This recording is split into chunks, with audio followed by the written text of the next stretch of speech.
Milton Love has written 6 books. This is one of 2 that we have for sale in the gift shop. You probably can't carry 2 unless you have somebody to help you. These are very hefty books and remarkable books. This one is certainly more than you want to know about the fishes of the Pacific coast. It's a very true title. It is more than I wanted to know. It's a remarkable resource, well written, exquisitely illustrated, and I strongly recommend it to you. Dr. Love is one of those rare people who has been able to support his research 100% off grants and contracts that he has secured for over 35 years, and in addition to that, pay the overhead to the university. And I admire people on soft money who do that. He has, in addition to his 6 books, he has written well over 100 articles. He writes both for technical and scientific audiences, moves back and forth naturally between those 2 audiences, and throughout his career he has focused on fishes off California, and he has carried out surveys of populations around natural reefs, oil and gas platforms throughout the Southern California Bight, and in 2007 the American Fisheries Society awarded him with the Carl R. Sullivan Award for Conservation Resources. A remarkable guy, and as you could tell in his warm-up act, he has a great sense of humor, and all of us look forward to hearing him again. We bring him back here every couple of years, and we're never disappointed. Please join me in welcoming back Dr. Milton Love. Thank you. And please turn off your cell phones. Yes, indeed. So, actually, we should call my wife and have you repeat everything that you just said, because she may not believe me after all these years. So we're going to talk about rockfish today. My first love, probably. My father took me fishing on the Malibu Pier. We lived in Santa Monica when I was 6 years old, so that was like 1953. Didn't catch any rockfish, but I soon announced, literally, that I was going to be an ichthyologist, and never changed my mind. But very soon after that, he took me fishing on the sport fishing boats. And rockfishes were a big deal then. And even at that age, say the age of 9 or 10, it was remarkable to be able to fish on a reef in, say, 300 feet of water and catch 8, 10, sometimes 15 different species of fish that even at the time I recognized were closely related to each other on the same reef. And that's very unusual. In fact, it's probably unique in the world. So I became really interested in rockfishes, and we'll talk about them a little bit tonight. Just as much as when I was driving down, I was thinking, like, just as much as I like rockfishes, I actually dislike salmon. I think salmon are good to eat, and that's about the extent of it. I mean, salmon are kind of like one-trick ponies. You know, they have a trick. They're born in fresh water. They go to salt water. They come back to fresh water. That's the trick. And, that's kind of, there's not much going on there as far as I'm concerned. And what really offends me, because I'm a biologist and I live on grants, is how much money goes to salmon research versus how much money goes to rockfish research. Salmon are archetypal, charismatic megafauna, and their populations are going down, so hundreds of millions of dollars over the years have gone into looking at, well, why and how can we stop the downhill slide of the populations. And years ago, it became blazingly obvious that the way to bring salmon back are, number one, to bust out most of the dams that block their transport up the river to spawn, to stop logging along rivers, and to reduce nominally the fishery. And that costs nothing. I just said it, and I'm not even charging you for that. And yet, huge amounts of money every year are going to research to answer the same question over and over again. So therefore, part of my dislike for salmon is that I'm just jealous, basically. So Ray Trawl, you guys know, Ray Trawl did this drawing. He's an artist in Ketchikan who's famous for many T-shirts and many posters. Spawn Until You Die with a salmon on it, that kind of thing. And he called me about 8 or 9 years ago, and he said, we have a monthly talk in the big auditorium in Ketchikan. Would you like to come up? You can stay with me. And he had done the cover of one of my books, and so I said, sure.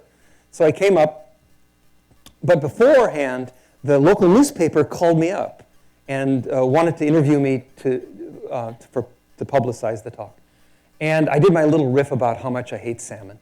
And when he picked me up at the airport, he said, well, you kind of offended people in the town.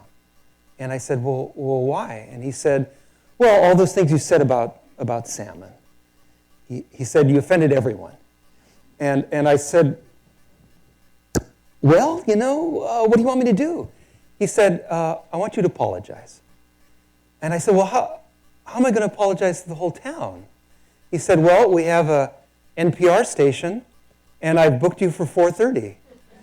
So I went down to it was the local programming from 4:30 to 5. I went down there, and I thought to myself, I've had 4 years of therapy.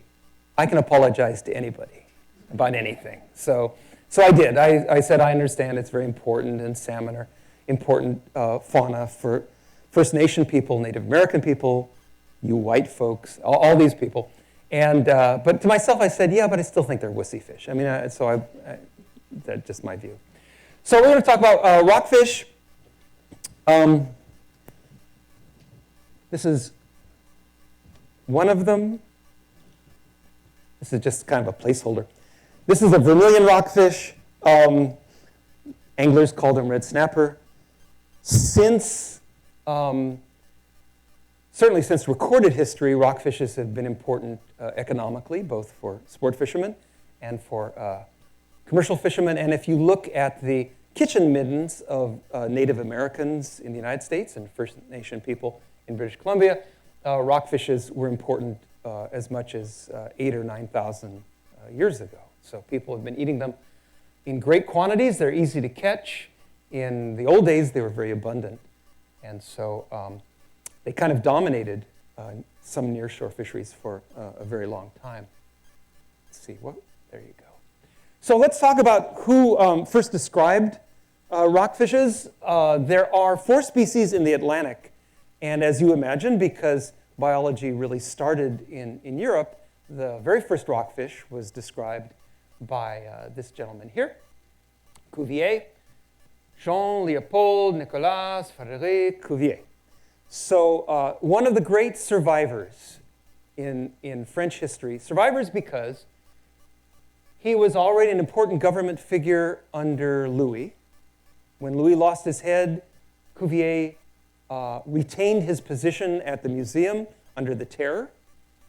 He became head of education for France under Napoleon, and under the Restoration, he was still at the museum. So he didn't lose his head through all that time, and he was a bigwig. He was an excellent biologist, an excellent paleontologist, and he described hundreds of fishes, and he described the first of the rockfishes to be described. And he called it, the genus name is Sebastien, which means magnificent in Greek. Magnificent because the first one that was described is a large, spiny, bright red, striking-looking animal, and that's why he gave it that name.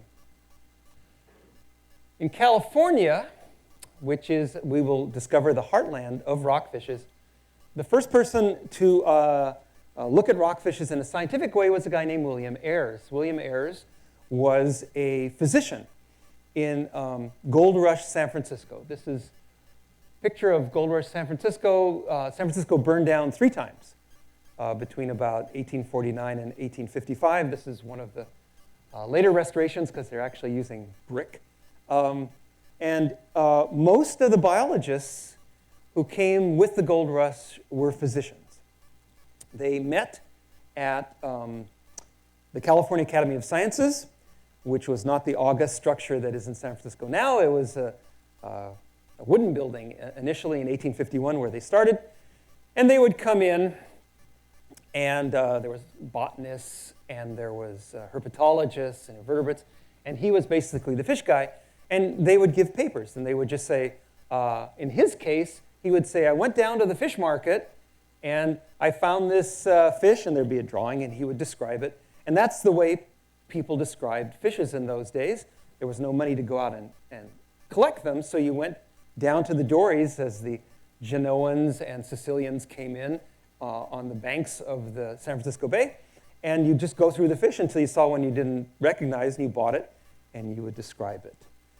He did that for many, many species of fish, not just rockfishes, but he did 8 or 10 rockfishes, and he's the first person really to start looking at the diversity of this group. 3 other people were important when you're looking at rockfishes. Theodore Gill was a Eastern biologist and was kind of he probably had some kind of emotional problem, is what it came down to. He was kind of like a high-functioning autistic person, probably. David Starr Jordan, who was truly one of the great ichthyologists, said he would never again work, in his autobiography, said he would never again work with Theodore Gill. Gill never had a residence of his own. He lived at the Cosmo Club in Washington, D.C. He refused to touch animals because he was allergic to formaldehyde, so he did all of his describing from drawings and descriptions. So Gill, as with so many Eastern United States scientists, thought very little of the plebes out here in California, who in general were not trained biologists. They were physicians. And so here's Ayers describing rockfishes and so forth, and Gill's going like, this is crap. And he basically, in his own kind of high-functioning autistic way, in the Victorian times, he basically said that in papers, that Ayers didn't know what he was talking about. And so what was the problem? So if you look at rockfishes, and we will, they come in all kinds of shapes and all kinds of sizes and all kinds of colors. There are ones that have big spines on their head, on the top of their head. There are ones where the spines have all, through evolution, have been reduced to nothing. Long ones, fat ones. And Ayers thought they were all really closely related. He said they're all in the same genus, Sebastien.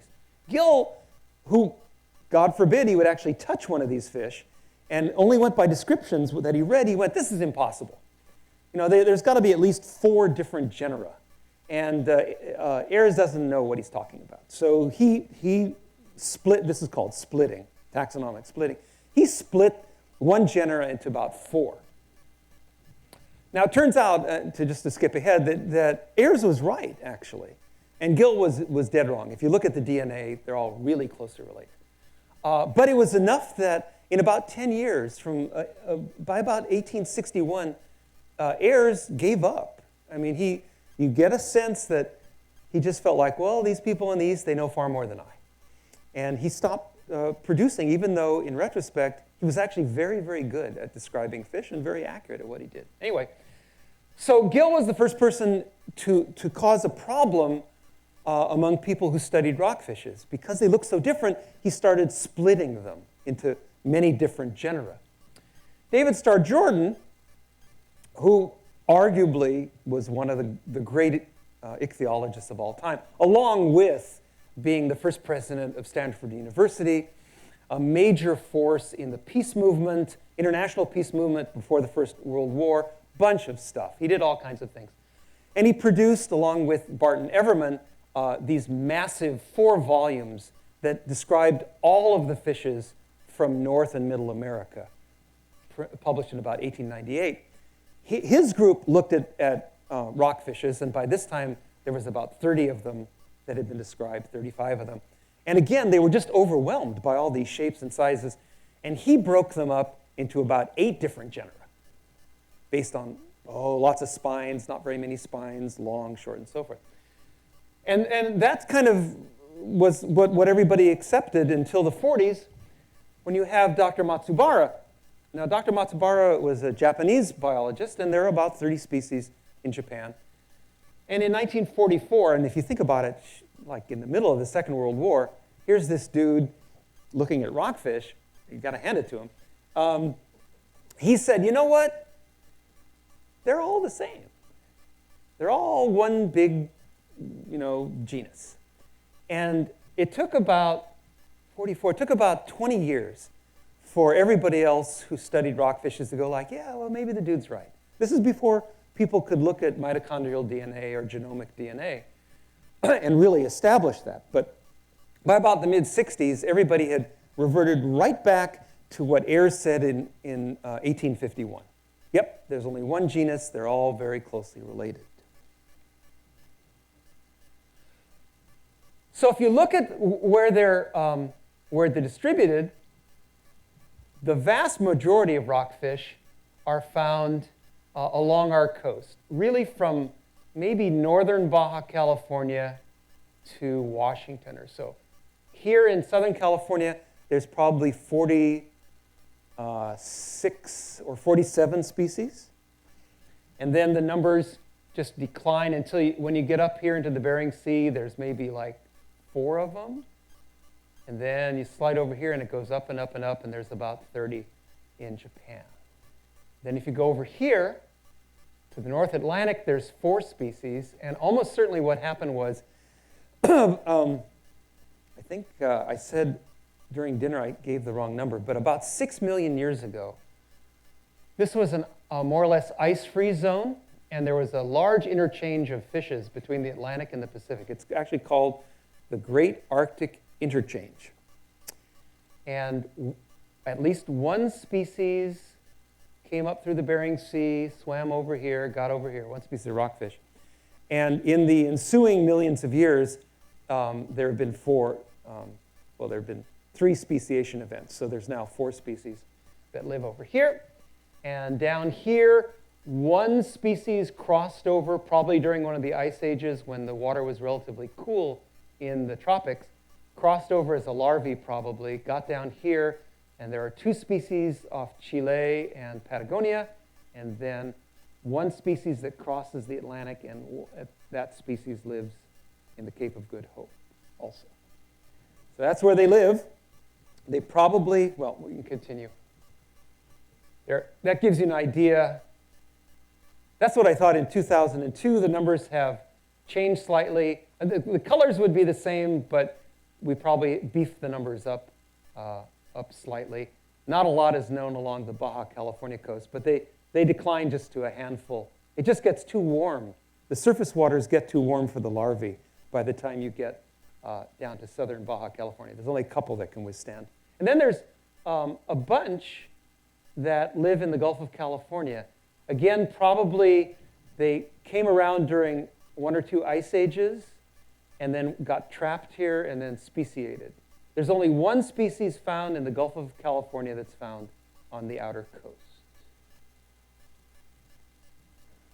So if you, just to give you an idea of kind of how these fishes situate themselves on a single feature. So this is a seafloor map of Anacapa Island, Santa Cruz Island. We are back over here, and Santa Barbara is up there. So this is the seafloor, and there's a feature called the footprint, which is located outside of the Anacapa Passage. And the top of the footprint is in about 270 feet of water, and the bottom, I'm having to multiply meters. The bottom is in about 900 feet of water. Okay? It's basically a drowned mountain, small mountain. And it's called the footprint because on navigation charts, the top of it is elongated and is the shape of a footprint. So basically what I want to show you are how fishes are, 2 species are kind of stacked up on this feature. So here's the top of the feature right here in maybe 270 feet of water, and then it comes down to maybe 900 feet down here. So if you look at square spot rockfish, the more closer to red the area is, the more of them there are. So square spot rockfish are primarily right at the top of the feature, always in rocks. On the other hand, cowcod, not on the top of the feature, but on the sides of the feature. So here's a single feature, and there's probably 25 or 30 species I didn't include them all, just to show you how species can orient themselves on a single feature based on depth. And depth is really the way a lot of these fishes separate themselves. There's a fossil rockfish from a Miocene deposit. So that's about, in this particular case, that's about 12 million years old. The oldest rockfish remains, the oldest rockfish fossils, are about 12 million years old. Does that mean that's when the first rockfish evolved? No, because if you look at what this fish looked like, it looks like a modern rockfish. It doesn't look like a primitive version. So almost certainly, rockfishes evolved more than 12 million years ago, and they probably evolved from scorpion fishes, tropical scorpion fishes. And the most primitive rockfishes probably were these bottom-dwelling, probably venomous fishes, but it happened a lot longer ago than 12 million years. One thing is that if you live on rocks and you die, your chances of being fossilized are not very good, right? Because you have to be buried in sediment in order to be fossilized, and if there's rocks, there's not a lot of sediment. So what has to happen? Well, your body has to roll down to the mud next to the rocks, and that means a crab can't eat you. Somehow, you're covered in a landslide. I mean, it's a remote possibility, which is the reason we don't have a lot of older fossils of this group. So rockfishes, one reason there's so many of them is that they seem to speciate relatively quickly. So just to orient you, this actually kind of describes how closely related the mitochondrial DNA is among this group. So the closer the fish are together, the more similar the fish is. So spiny-eyed rockfish and Gulf rockfishes found in the Gulf of California, they are the most closely related pair. The next group would be these animals here, which are sort of related to these animals here. Then these two here are really closely related, and they're kind of related to these up here. And you can see that you make kind of a ladder so that this little group here are not terribly closely related to this group up here. So that's the first thing. The second thing is you see these numbers here. And you see the slow, medium, and fast. We don't really know how fast DNA evolves, how fast it changes, okay? How fast it mutates. But people have kind of standardized kind of slow, medium, and fast. So this is hundreds of thousands of years before the present. So let's just look at these here. So if mitochondrial DNA of rockfish, if it mutates slowly, then all of these fish evolved into different species sooner than 282 million years, because that line would be right here. If the mitochondrial DNA mutated medium fast, then these species are no older than 160,000 years. And if it was quick, only 80,000 years ago, these species did not exist. And that is very, very fast for species to evolve. And they're continuing to evolve, and we'll talk about that in a moment. So here's an example of how fast evolution is going on in rockfish. So this is the gopher rockfish, and this is the black and yellow rockfish. And no one can tell them apart by anything except genetic means. If you look at the patterns, that's the same. The colors differ, but color is a lousy way to tell species apart. If it was a great way, there'd be more than one species of human. So color is always a suspect way. If you count another way species are told apart, you can count the number of dorsal spines or dorsal rays or gill rakers inside, and none of those separate the species. Only really nuanced DNA studies will separate these species. So what that means is they haven't been species long enough to be reproductively isolated to develop morphological characters that are different. Okay? And so we think that literally if we went in back in time 15,000 or 20,000 years ago, these wouldn't exist. The ancestor of these out here, which is gone now, would exist. And so these things are just evolving really, really fast, which is unusual. I mean, there are a number of species of fish, for instance, that have, particularly sharks, that have been around millions of years and have not speciated at all. White sharks probably are at least 2 million years old. And bonita sharks, maybe 4 to 6 million years old, and have not really evolved, at least speciated at all. So this has led taxonomists, people who name and identify different species, particularly rockfish taxonomists, to have real problems because there are these what are called cryptic species, species that the fish can tell each other apart, but humans have a difficult time. So here we have two fish that look kind of the same. And up until about 2 years ago, they were thought to be the same. You go out to the Farallon Islands, and you'd catch blue rockfish that look like that, and you'd catch blue rockfish that look like that. And no one really thought, other than a few commercial fishermen, that these were different species. So about 2 years ago, Don Peterson, who's at the National Marine Fisheries Service in Santa Cruz, he got a call from commercial fishermen who said, there's 2 species of blue rockfish. And he said, okay, what I want you to do is you take 2 bags and you put all of what you think are one species in one bag and all of the other in another, and I'll come and pick them up. And I happened to be at that lab the day he shook them all out on tables and started going through them. And I have to admit, when he started, I'm going like, they're the same. But it turns out they're not, that there's actual real differences. First of all, there's a pattern difference. See how blotchy this animal is? It's not blotchy there. It's all even. If you look at the lower jaw, it doesn't show real well. This one here has a bump at the tip. This one doesn't have a bump. If you look at the size of the eye to the head, this is larger than this. There actually are real differences, and there are genetic differences. So here's 2 species that we thought were one since it was described in 1887. So, I mean, rockfish systematics and taxonomy is an evolving, no pun intended, field.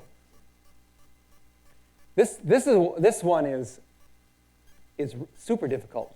So here's 3 species that kind of look the same, particularly these 2. These are 3 different species.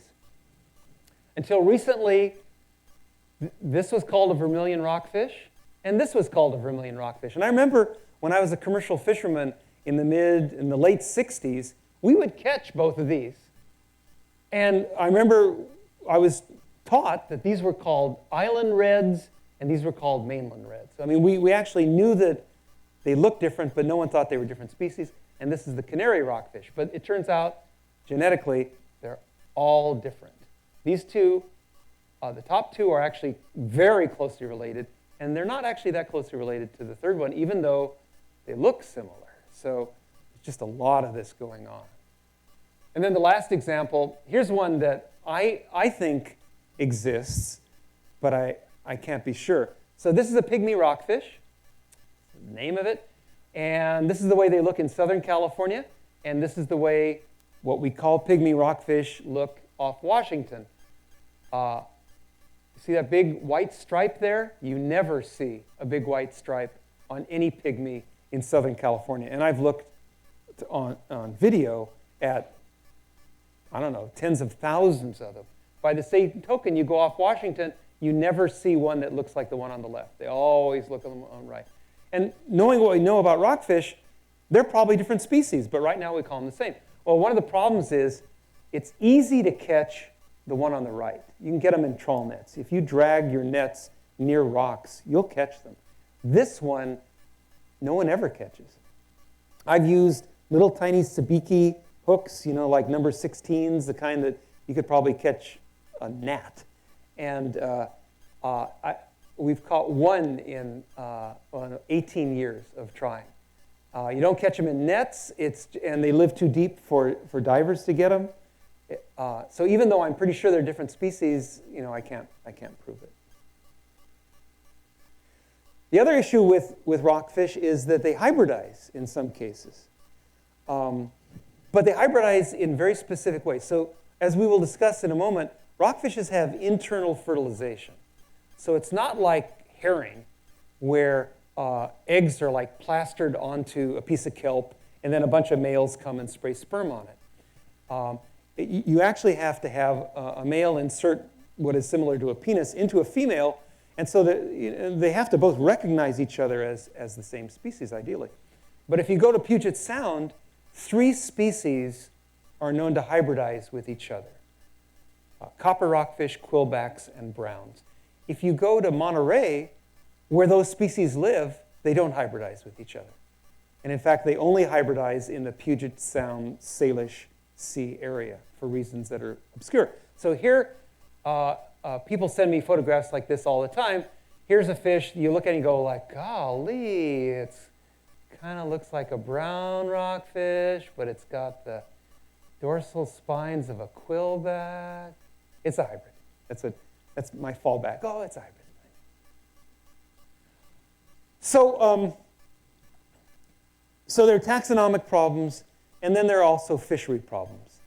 One of the major parameters when you're trying to figure out how many fish there are of a species is to look, and how many you should catch is to look at their growth rates. Well, to look at the growth rates, you have to know when you catch a fish how old it is and then how long it is. The way that people age rockfishes is with their ear bones, with their otoliths. So here's an otolith, and most fishes lay down a ring every year, like a tree does. You can see all the rings there. It turns out that for rockfishes, particularly older ones, you actually have to split the rockfish otolith, and then you have to burn it, and that makes the rings pop out, and then you have to look at it under a microscope. This came from the rockfish book. One of them is for sale. So this is split-nosed rockfish, a male. Here's how long it was. And Mary Yakovlevich, one of my co-conspirators, she aged it, and it was 58 years old. Rockfishes live a long time. One of the oldest known fish, that is, an individual who lived the longest, was a rough-eye rockfish that was caught off Ketchikan about 15 years ago that was 205 years old. So this was a fish that was alive when Jefferson was alive, and could have voted for Bryan if it believed in free silver or whatever. So they live a long time. The further north the species lives, usually the longer it lives. But even species that have short lifespans, maybe 20 years, which is a long time for fishes. And many species live 80, 90, 100 years. So in the book, in the rockfish book, we just kind of gave an idea of what went on in the fish's life during the time that it lived. Different El Niños, and it matured right about that point. And you can pin years to the events. And so Mary said, I want to do that. And I said, well, I want to put things that were important to me that happened during its life. And so I actually picked some. So Kim Philby was recruited at Cambridge to work for the Soviet Union, 1934, right there. 200th anniversary of James Madison's birth, right? Thanks for the Bill of Rights. U.S. Senate censures Joseph McCarthy, right there. That was a great year. Federal judge overturns the ban on Lady Chatterley's lover. I love that year. And then the first public offering of Microsoft, right there. And then I must say that Jim Harvey, who is the director of Moss Landing Marine Lab and is the husband of Mary Yakovlevich, he wanted to put one in too. We said, what the hell? So he also has the Summer of Love right there. As I mentioned, rockfishes have internal fertilization. Fishes generally can be divided into 2 broad categories. Those that have external fertilization, which means that the eggs are emitted one way or another into the water. They can be literally emitted and then they just drift. They can be glued onto substrate. They can be picked up by the male in the male's mouth, but they have to leave the female. So that's external fertilization. And then there's internal fertilization. And there's various types of internal fertilization. There is oviparous internal fertilization. So many sharks have that, where the male, using clasper, which is kind of like a penis, will insert the clasper into the female, and the sperm goes in, and it fertilizes the eggs. But the female does not produce any nutrients for the eggs. Okay, it's like a chicken. So that's one kind of internal fertilization. But then there is viviparous internal fertilization, and that's what most mammals have. We are viviparous, and that is where the female somehow feeds the embryo. And rockfishes do that. Rockfishes do not have a placenta. There is no connection between the female and every larvae, but the female produces little nutrient globules in her uterus, and they drift around inside, and the larvae actually eat them. So this is viviparity. It's just a different kind of viviparity. So the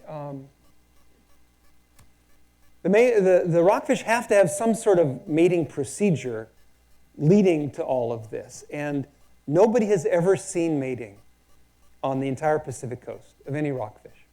And you would think with all the humans who are diving, someone would see it. And probably the reason for that is that it takes place at night.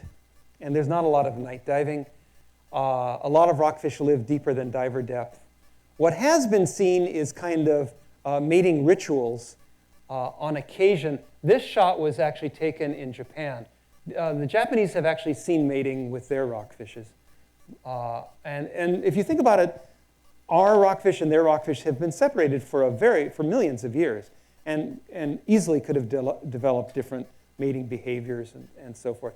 So here is a male. That's a male right there. It's kind of nudging the vent area of the female, and apparently somewhat soon after that, the male and female mate. In a number of occasions, the male has been seen, and this has been seen on our coast, has been seen swimming across the front of the head of the female, back and forth, back and forth, back and forth. And it's quite possible the male is actually producing a pheromone, a hormone that is meant to make the female receptive to mating. But no one's sure. They've just seen that, and I've hypothesized that. I mean, no one knows for sure.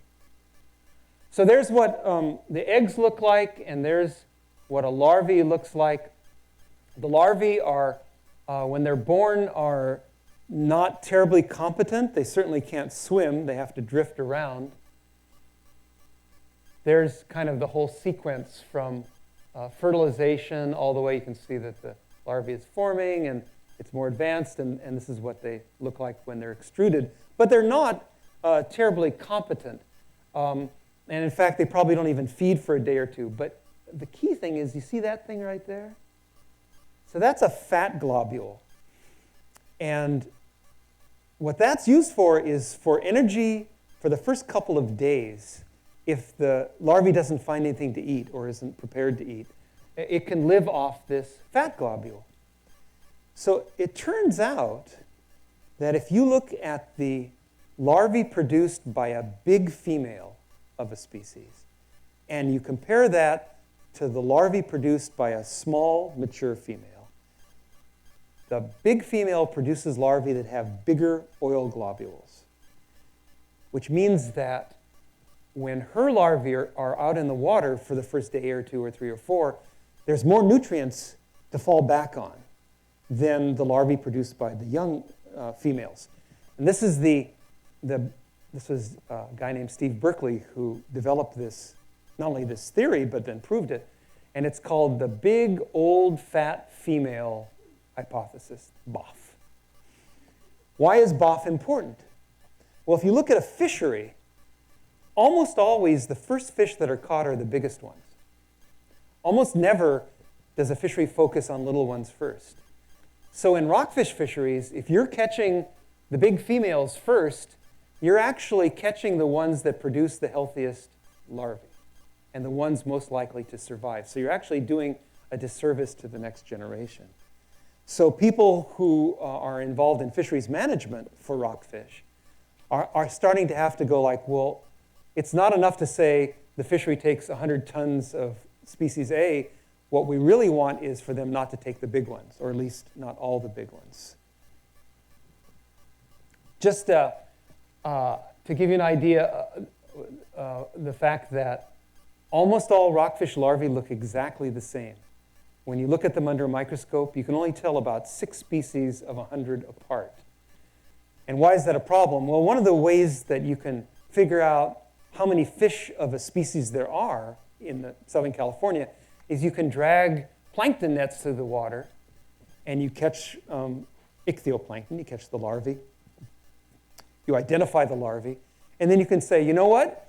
Under this part of Southern California, there is a density of 147 boccaccio larvae per area.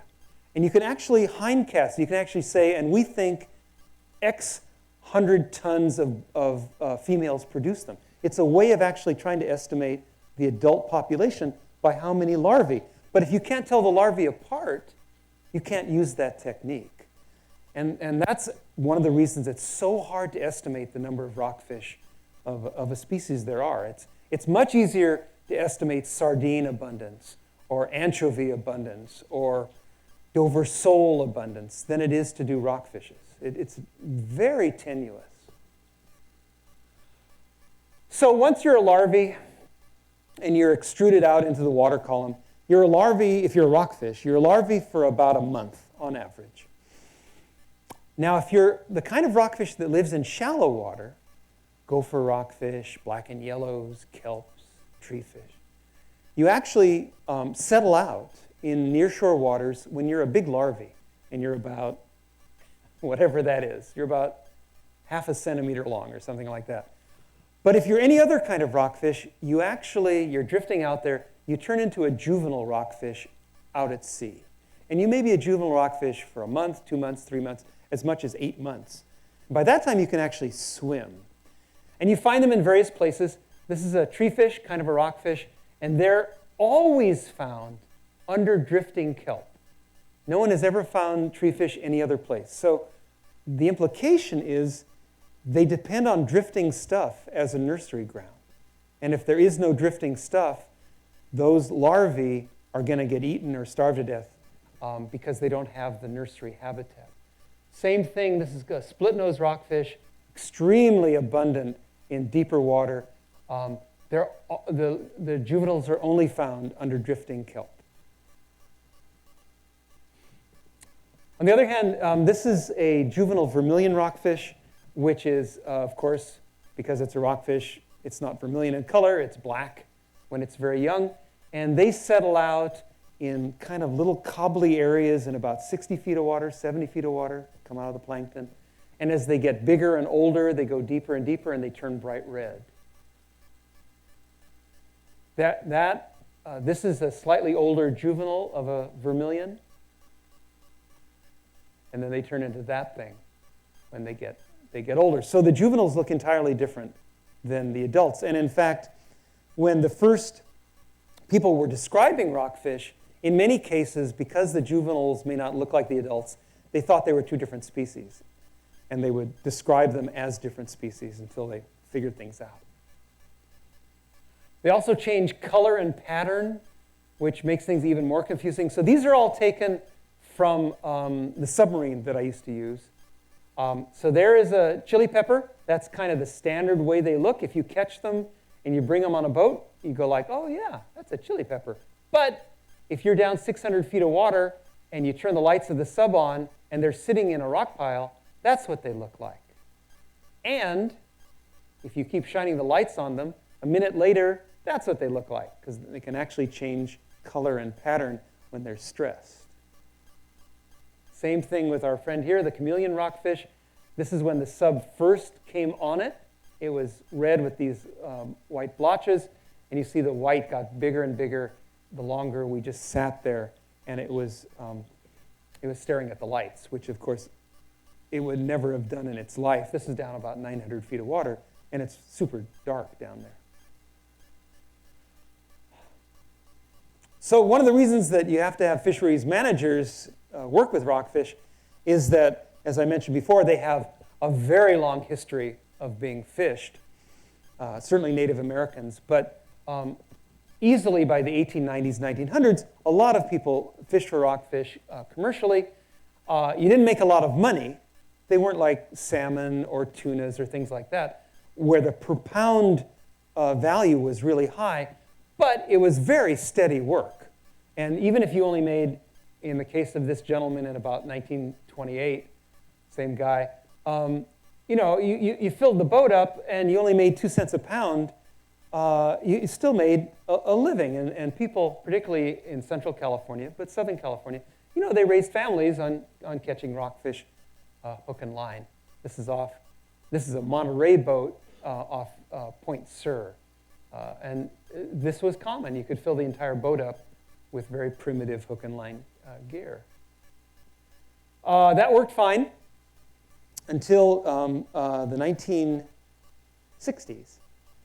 And what happened in the 1960s was we had the Vietnam War, and there was a lot of migrants from Vietnam, including migrant fishermen, and they were used to using gill nets. Gill nets are nets, the ones we're talking about, that are set on the bottom, and it's like a wall of mesh.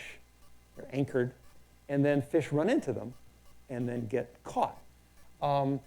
Old gill nets were made out of linen or nylon and were okay, but they were expensive. You didn't want to lay them on a rock pile because they get torn up. But the Vietnamese guys, they came over, they were used to using monofilament. Monofilament is cheap. You can lay them right on a rock pile. You tear it up, big deal. It's cheap. You throw the monofilament away, and you just buy another net or make another net. And they started fishing rockfish, and they just were incredibly successful, to the point where all of the local guys were going like, well, this is great. And nobody used linen anymore. Everybody used monofilament. And that put a huge crimp. That was the first big crimp in the rockfish population, was the monofilament gill net. Because before that, if you tried to catch rockfish on rocks, it was hook and line, and if they didn't bite, they weren't hungry, for instance, it was like a little reserve, right? Now you're just laying nets right across the rock pile, and there is no escape at that point. The other thing that happened, particularly north of us in Alaska, British Columbia, and so forth, was the development of trawl gear that could run right over rock piles. So the oldest trawls are basically nets that you tow behind your boat, and bottom trawls you tow right along the bottom. The oldest trawls were meant to be trawled only on soft bottom. If you trawled over a rock, you would rip them up. So again, it was kind of a refuge. Rocks are a refuge from trawl gear. The first break in that came in the early 40s when, with the development of what was called the balloon trawl. And that was where the net rose slightly off the bottom, and you could start trawling over rocks that were maybe 4 or 5 feet tall, and you started getting fish that you didn't get before, some of these rock fishes. But there were still rock piles that, with the size of this room, that was still a haven. Then the Russians, back around 1958, 1960, they started developing trawls with essentially huge tires. I mean, literally 10 feet tall tires. And they could roll right over rock piles. And so the first fish that just got creamed, these are Pacific Ocean perch, which are rockfish. And the Russians and then the Japanese in the early 60s, they didn't wipe out the population in Alaska, but they did a pretty good job. They were then tossed out of 200 miles of the coast. Remember, in the 70s, the United States and every other maritime country declared that 200 miles, anything between shore and 200 miles, was the province of that country. So basically, the United States said, the entire Gulf of Alaska is now ours, everybody out. And the thinking was, well, this is great. The Russians are gone, the Japanese are gone. And what the US government did, it provided cheap loans for US commercial fishermen to build big ships so that they could finish off the overfishing. And that's what happened. This is the first graphic image of recreational fishing for rockfish. This is from an 1854, I think this is the Alta Californian newspaper. And this says a trip to the Farallones, so this is the Farallon Islands off of San Francisco. There are no fish here. Everybody you notice is throwing up. Yeah, that guy's throwing up. The dog is throwing up. Everybody's throwing up. This guy's throwing up there. But the only things you catch at the Farallones with hook and line are rockfish and lingcod. So this is the first graphic image of recreational fishing for rockfish. This person always looks like Marie Dressler to me, Tugboat Annie, but probably isn't. So rockfishes were not a terribly important recreational species through the 20s and 30s and into the 40s. And one of the reasons is most rockfish live 300 feet, 500 feet, 800 feet down. And the fishing gear at the time really didn't lend itself to that kind of depth of fishing. You used really heavy line, big reels. You'd lower the line down and the current would sweep it away, so you'd need a scope of 3 to 1. If you were fishing 300 feet down, you'd have to lay out 900 feet of line. The electronics were really poor, so you didn't actually know that there was a rock pile beneath you unless you were like an expert. It just wasn't a thing most recreational anglers did.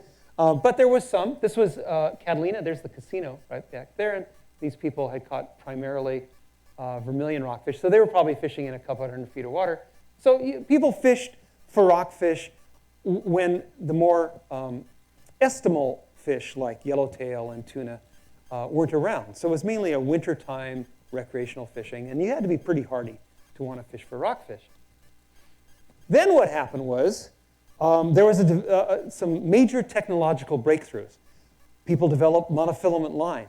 Monofilament, even though it's stretchy, has a narrow diameter. So if you're fishing in 300 feet of water, you don't have to put out 900 feet. Maybe you put out 500 feet of water. Bigger reels, better reels, easier to crank reels.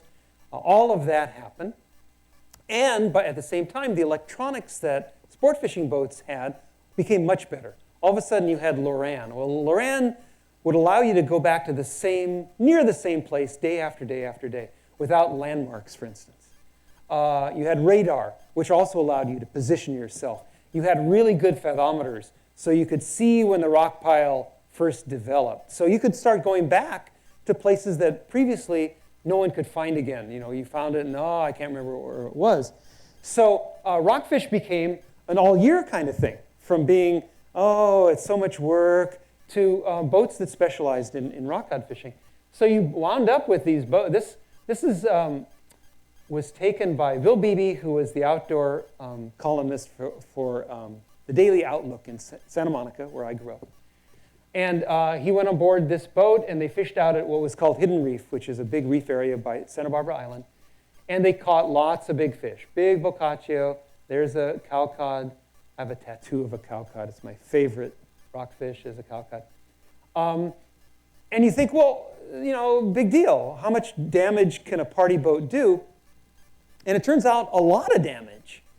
You're dealing with, at the time, in the 60s, the daily limit of rockfish a day was 20 rockfish per angler. And some of these boats carried 40 to 50 anglers. And it wasn't unusual for everybody to limit out. You could have 1,000 fish taken off a rock pile per day.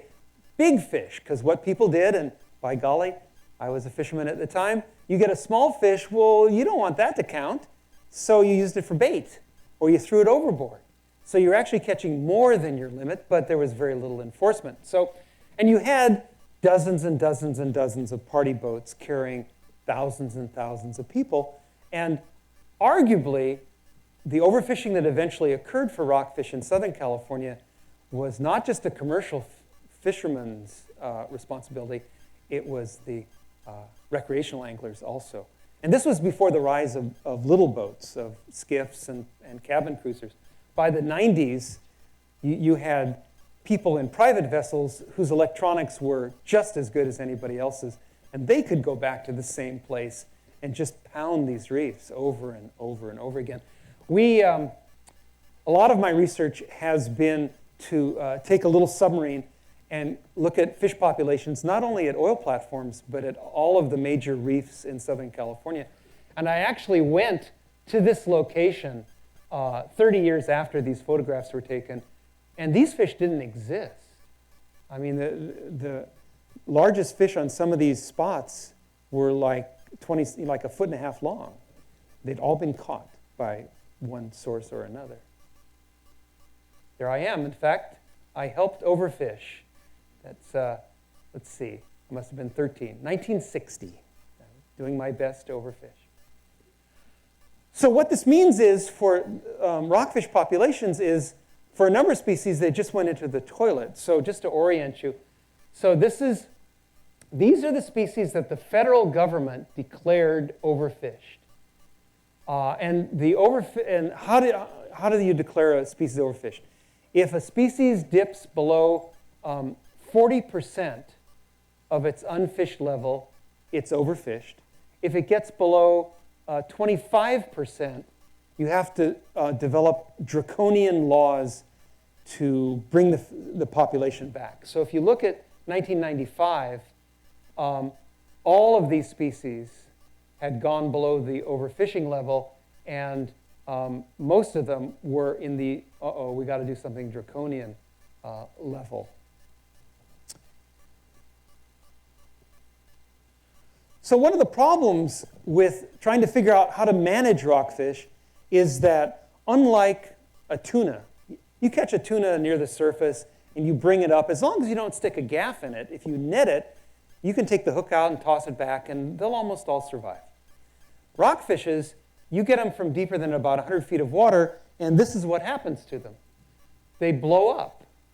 And the reason they blow up like this, at least why its stomach is hanging out of its mouth, is that right in here they have a gas bladder. And the gas bladder has gas in it, and it's used first to kind of help with sound sensing, but mainly so that the fish neither rises nor falls in the water column. It's for buoyancy. Well, when you bring a fish up quickly, all that gas that's under pressure, the gas expands. And it's like having a balloon inside your body. Someone blew up a balloon in your body, all of your internal organs get pushed aside. And in a rockfish, it means the stomach's hanging out. So for a long time, it was thought that, well, you bring them up, you can't return them because they're dead. So that makes catch and return kind of policies.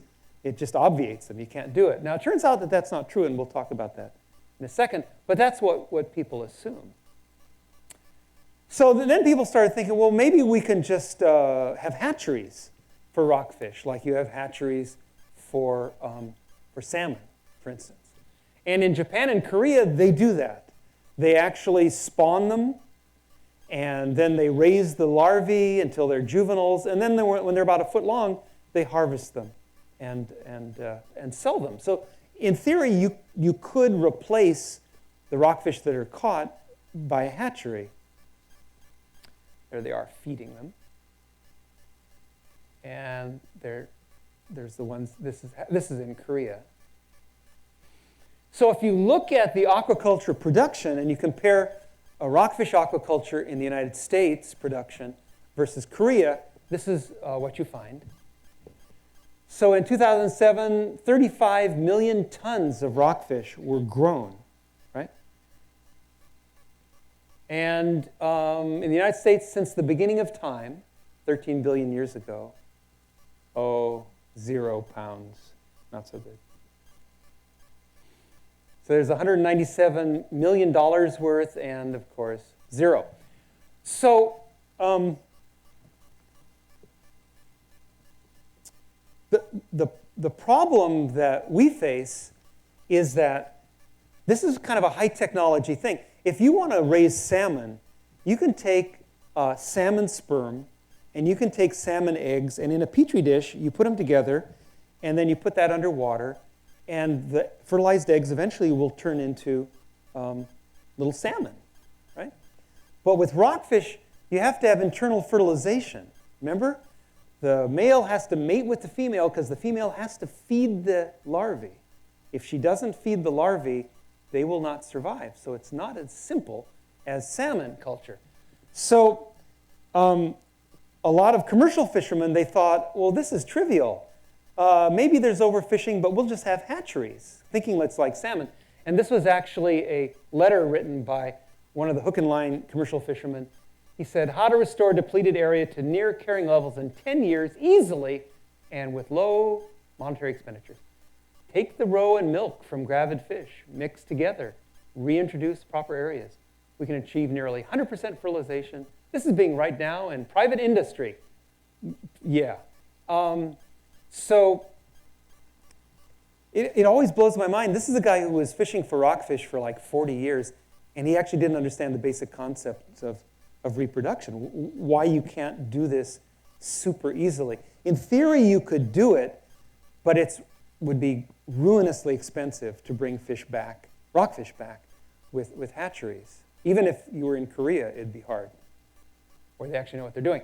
So I mentioned that what the federal government finally did was instill really draconian laws. Basically, they put most of Southern California off limits to fishing for rockfish. A whole, as Monty Python would say, tracts of land. All of the offshore banks, nobody could fish there.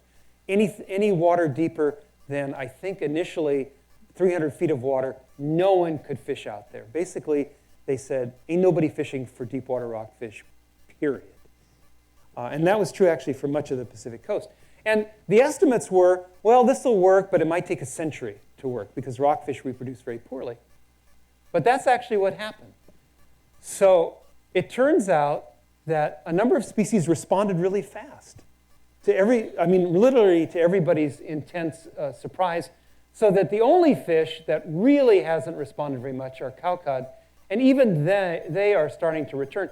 So these species up here, widows in particular, and bocaccis, these are almost at the level now, and this is 2010, they're probably above, where you can actually have moderate fisheries. And as long as you keep track of what people are catching and vary the quotas from year to year, you can probably have a decent fishery for rockfish, to everybody's intense surprise. So I just want to go through a number of rockfish species. We'll go through them fast, but you can just see the diversity. You can almost always tell what a rockfish does by looking at its general shape. Is it elongated, or like this one, is it deep-bodied and kind of squat? And its color. So I'm going to start with ones that live in really shallow water and go deep. This is a grass rockfish, which live in 5 feet of water, 10 feet of water, maybe 20 feet of water, in weeds and other algae. And it sits right in the bottom in holes. That's a very typical shape and color for something that does that.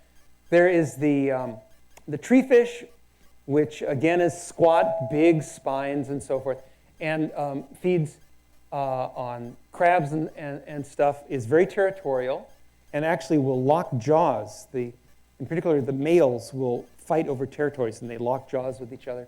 This is a kelp rockfish doing its kelp rockfish thing, trying to look like a frond.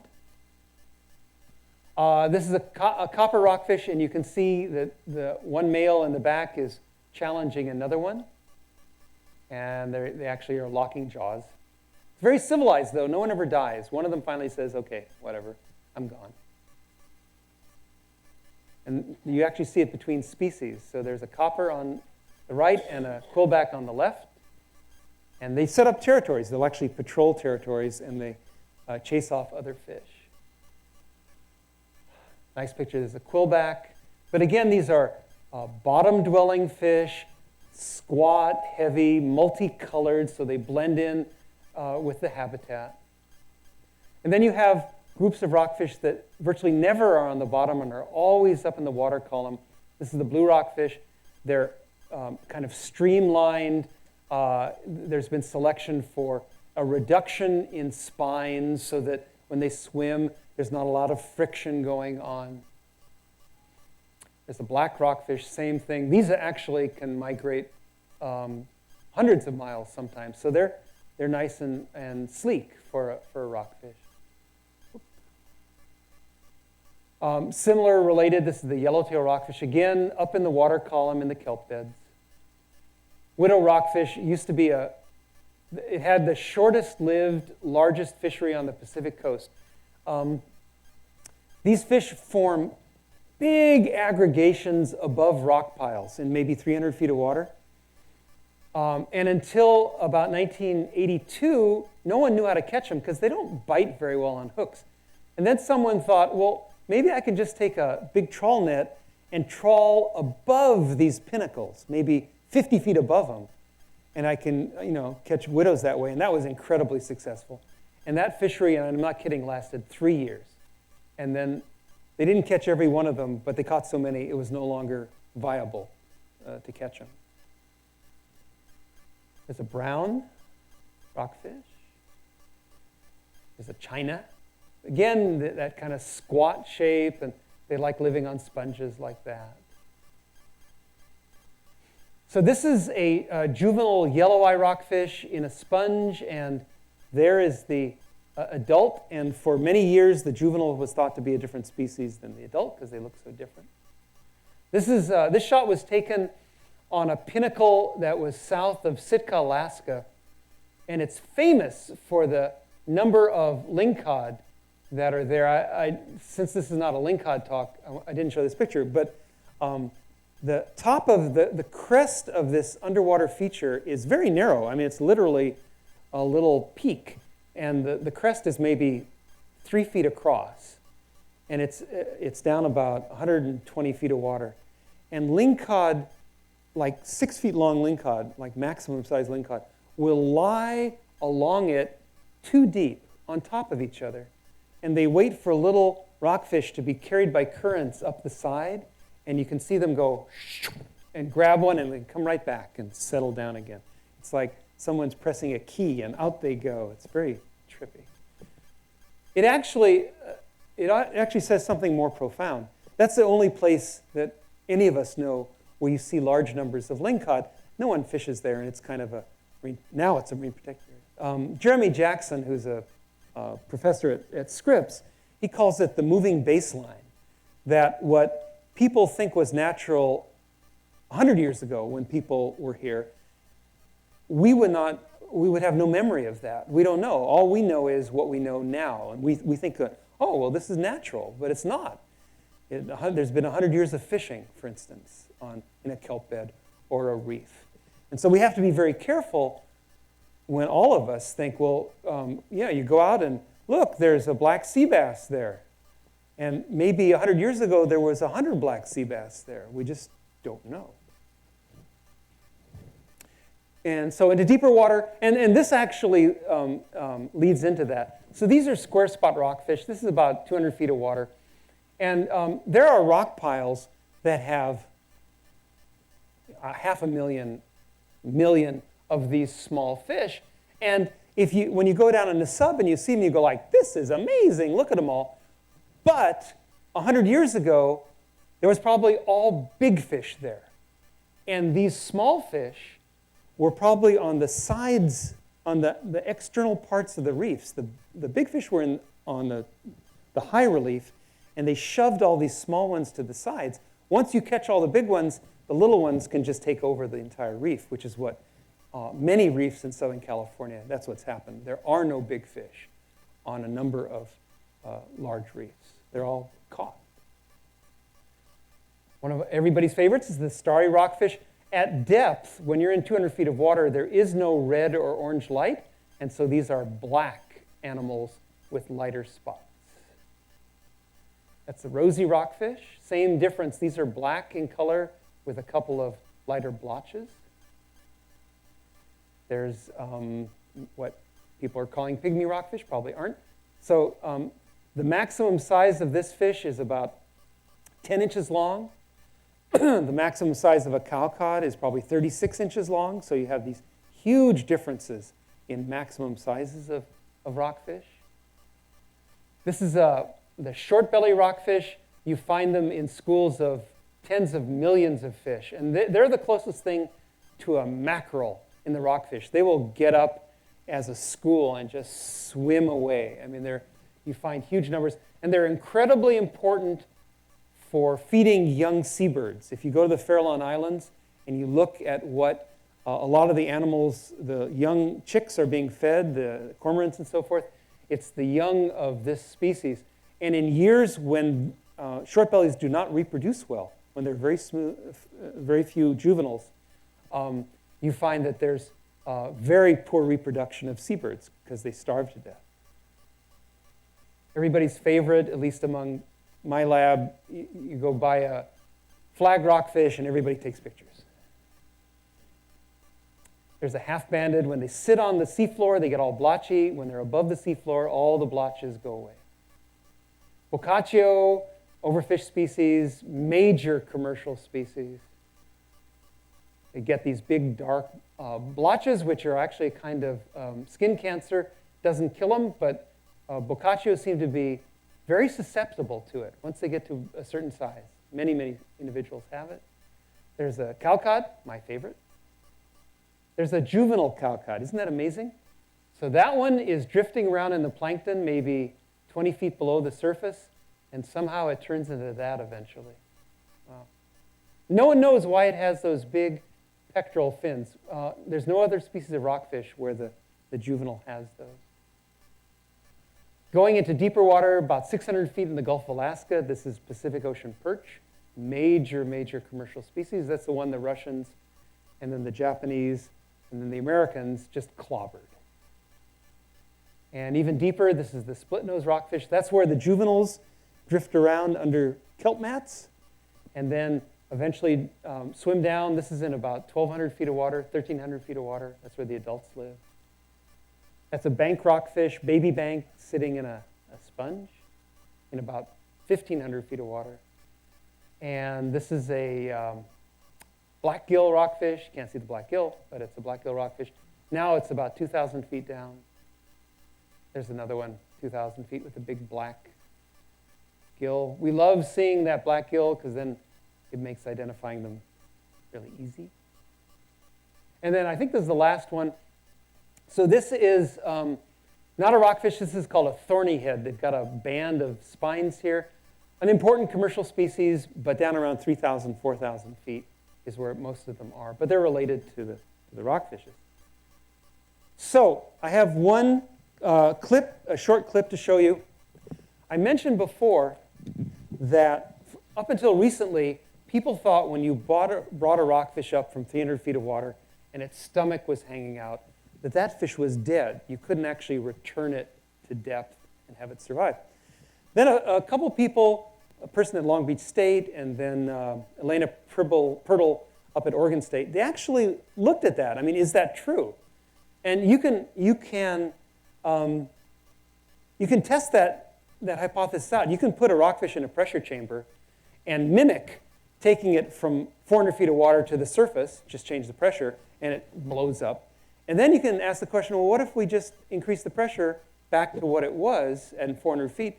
And what happens is everything settles back in. The stomach pops back in, the eyes come back in, and the survival rate is actually pretty high. So in the past couple years, there's been a push, particularly in Southern California, to encourage anglers to return rockfish they don't want back to the depth they caught them in.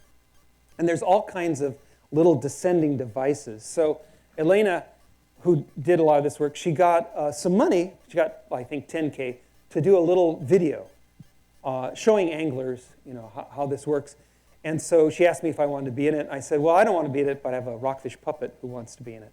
And so, and then we had Ray Trawl, the artist who did all this stuff. He wrote a song about it, and so we put it together. I think it was 9 minutes long. When I suggested that we show it today, it was strongly suggested that you people have incredibly short attention spans. So, for whatever that's worth, it's been cut in some very creative way, I'm sure.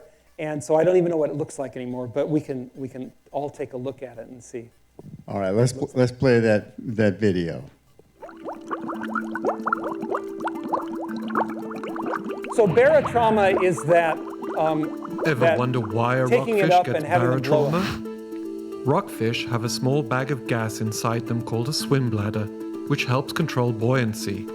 When a rockfish is captured and reeled to the surface by a fisherman, the gas in the swim bladder expands and escapes into the fish's body through small tears or ruptures. The built-up gas pressure forces the eyes to bulge, and the stomach is often pushed out of the fish's mouth.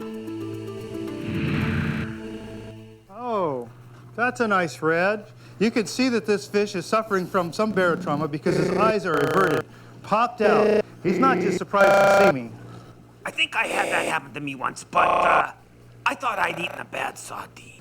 But I've already got my limit, so I'm gonna throw this one back. If you throw this rockfish back into the ocean, it will just float away, because the excess gas makes it too buoyant to swim back down on its own. Often, these floating rockfish are eaten by birds or other marine predators. That guy looks like toast. I wonder if I can get his rock. Okay, gang, wind up in here. We've got to get going. We're catching too many of the wrong kind of fish here. The best thing to do is avoid catching rockfish that have to be thrown back. So if you are catching fish that you don't want or that aren't legal to catch, move on. Yeah, that's great. But what about old Popeye over there? Okay, guys, if you're catching too many of the wrong kinds of fish here, just tell the crew members and they'll use the deep water releases to let your fish go. What is a deep water release? A deep water release or recompression device is any device that helps a fish descend in water, preferably as close as possible to the depth it was captured. The research scientists in this video are lowering a rockfish with barotrauma back down to the depth that it was captured. As you can see, the excess gas inside the rockfish actually recompresses, allowing it to swim away. Their research has shown that even severely bloated fish can survive if released to deep water within 5 minutes. But the quicker the better. Rockfish recompression. All right, so I'm gonna release these using the milk crate method. Try to handle the fish as little as possible when unhooking and placing in a release device. A fish's slime helps protect them from infection. The more you handle the fish, the more of the slime that comes off. And there's some technique in keeping the fish in the milk crate so that they stay floating up in the upside down milk crate once it's in the water. A weighted cage such as a milk crate may also offer rockfish a bit of protection from sea lions or a hungry lingcod on their way back down. And then we'll let them down to depth. So I've actually counted out 40 hand pulls at about 2 feet per pull. So this is roughly 80 feet, and you see the line is tending to stay slack. It's way down there. And now the line is tight, so I'm going to go ahead and pull the crate back up. And the fish are back home. So, that seems okay if it's like shallow or not too windy, but that's not always the case. When I fish deeper water, I like to use a Shelton fish descender to release fish. Rockfish recompression. Some fishermen use this device to release several fish at a time. Now, in order for this to work, you need to hold the weight up in the air to keep the fish on the hook. Down he goes. And using the Shelton fish descender, it allows me to release my fish that I'd like to release, and then continue to fish once I'm down on the bottom with the 2 baited hooks. That's good. How about when everybody's puking their guts out because it's so rough?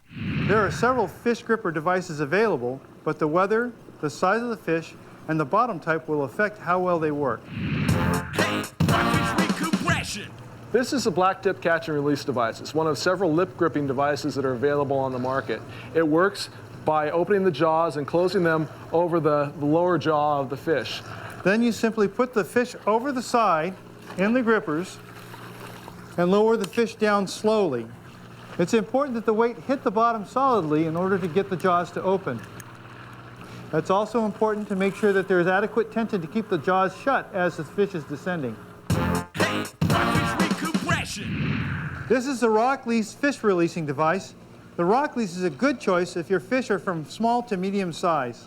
You open the jaws, close it over the lower jaw of the fish, lower the fish over the side, and when you get to the desired depth to release the fish, you give a quick tug on the line, the jaw is open, and the fish swims away. Rockfish recompression. The sequelizer can be set to release at any one of 3 pre-programmed depths. The jaws clip together like so, and at the programmed depth, it releases. The sequelizer can be used on even larger fish.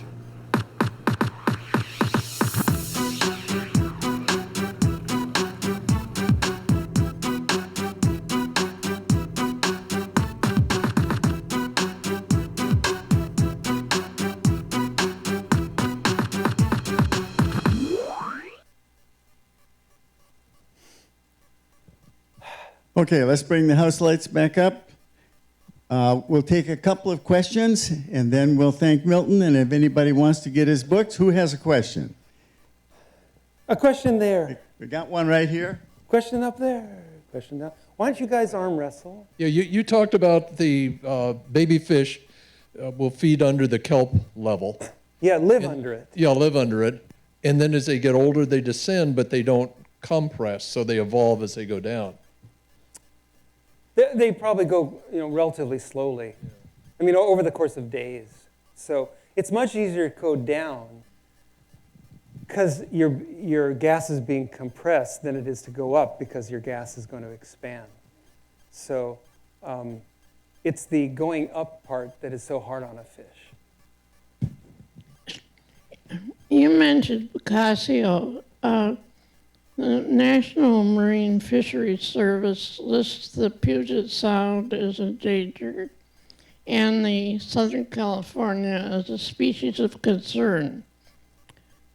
So do you think there's any possibility that the Southern California population will be moved to the endangered list?